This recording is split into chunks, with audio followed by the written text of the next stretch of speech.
అధికారిగా ఇప్పుడు చాలా బాధ్యతాయుతమైనటువంటి పొల్యూషన్ బోర్డ్ చైర్మన్ గా నిర్వహిస్తా మంచి మన్ననలు పొందుతున్నటువంటి అందరికీ సూచనలు సలహాలు ఇస్తా మరి ఎంత ఉన్నత స్థాయిలో ఉన్న అధికారిగా నాయకుడిగా పేరు తెచ్చుకున్నటువంటి శ్రీ కృష్ణయ్య గారికి చిరకాల మిత్రులు, నేడు అధికార భాషా సంఘం చైర్మన్ గా గతంలో పూర్తి విషయాల మీద అవగాహనతో సుదీర్ఘకాలం పనిచేసినటువంటి శ్రీ విక్రమ్ గారికి, అలాగే శ్రీమతి రాధిక గారు యోగాసన అసోసియేషన్ యొక్క అధ్యక్షురాలుగా, ఎందుకంటే దేశంలో అన్ని రాష్ట్రాలకి గుర్తింపు పొందినటువంటి అసోసియేషన్స్ ఉన్నాయి.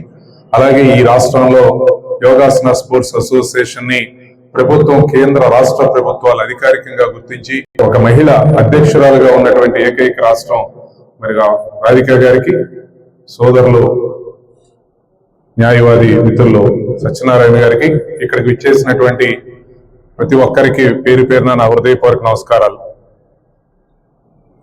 35 సంవత్సరాల నుంచి స్వామి వివేకానంద జయంతిని ఎక్కడున్నా జరపడం అనేది నాకున్నటువంటి ఆనవాయితీ. నేను వివేకానంద గురించి ఆ రోజు యువజన సమితి ప్రారంభించాలని చెప్పి కొంతమంది మిత్రులు వచ్చి ఆ రోజు అడిగినప్పుడు నాకు స్వామి వివేకానంద గురించి వాస్తవానికి ఆనాడు నాకేం తెలియదు. వివేకానంద యువజన సమితి కన్వీనర్ గా మీరు ఉండాలి అని చెప్పి 90లో కొంతమంది దీనికి సంబంధించినటువంటి వారు వస్తే అదేదో పెద్ద పదవిలాగా నేను ఒక 4-5 రోజులు ఆలోచించుకుని చెప్తాను అని చెప్పని, సరే తర్వాత కూడా 2-3 సార్లు వాళ్ళు వెంట పడితే సర్లే అన్నాను. దాని తర్వాత ఆయన మీద నేను పూర్తిగా అవగాహన చేసుకున్నటువంటి విషయాలు, చాలా విషయాల్ని వారికి సంబంధించి ప్రేరణగా తీసుకున్నటువంటి విషయాలు, వీటన్నిటినీ అధ్యయనం చేసిన తర్వాత నాకు ఒక ప్రేరణ లభించింది, ఒక మార్గం లభించింది. సరే, ఎందుకంటే చాలా మందికి వివేకానంద గురించి, స్వామి వివేకానంద గురించి రకరకాలుగా అధ్యయనం చేస్తూ ఉంటాం. అంటే యువతకి స్ఫూర్తినిచ్చేటువంటి వ్యక్తిగా, దేశం నిరాశ నిస్పృహల్లో ముంచి ఉన్నప్పుడు ఆయన చూపించినటువంటి మార్గం అన్నిటికీ మించి ఒక ఆధ్యాత్మికత వేత్తగా కొంతమంది చూస్తారు. కాదు, అంతా మీలోనే ఉంది శక్తి, ఉన్నదంతా అని చెప్పేటువంటి ఒక సందేశం మనం గమనిస్తూ ఉంటాం. అంటే ప్రతి అడుగులోనూ ఆయన గురించి తలుచుకున్నప్పుడల్లా నాకు ఒక మానసికమైనటువంటి ఆనందం, ధైర్యం కలుగుతూ ఉంటుంది.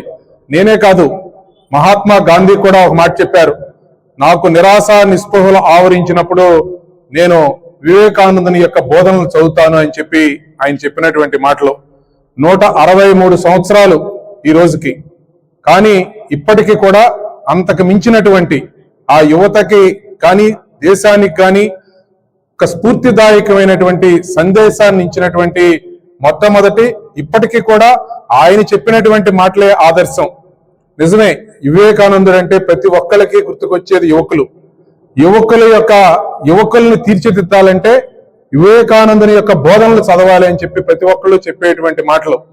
అందుకనే ఈ సుదీర్ఘ ప్రయాణంలో మరి ఎన్ని రకాలైనటువంటి సమస్యలు వచ్చినా, ఇబ్బందులు వచ్చినా, ఏ విధమైనటువంటి కష్టాలు వచ్చినా నాకు ఇచ్చినటువంటి ఒకే ఒక్క స్ఫూర్తి వివేకానందుని యొక్క బోధనలు, రచనలు. అందుకనే రెగ్యులర్ గా కూడా నేను చదువుకుంటా ఉంటాను.